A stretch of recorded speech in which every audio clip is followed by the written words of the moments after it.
Muling ipagpapatuloy ng Commission on Elections o COMELEC ang pag-iimprenta ng mga balota na gagamitin sa eleksyon 2025 sa darating na Miyerkules, January 22.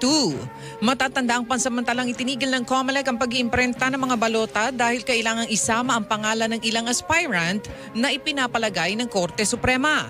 Ayon kay COMELEC Chairman George Erwin Garcia, plano nilang gamitin ang lahat ng makina ng National Printing Office para mas mabilis makapag-imprenta ng mga balota. Dahil naantala ang pag-imprenta ng mga balota, ipinagpaliban ng COMELEC ang ilang aktibidad gaya ng mock elections, pagsasanay sa mga guro na magsisilbi sa eleksyon at ang internet voting para sa mga Pilipinong botante sa ibang bansa. Sa gitna nito, itiniyak ni Garcia na may contingency measures ang COMELEC at makahahabol sila sa timeline kahit naantala ang pag-iimprenta ng mga balota. Ngayon, hindi na po tayo masyadong on track na dahil nga sa 2 linggong nawala sa atin, medyo sumabla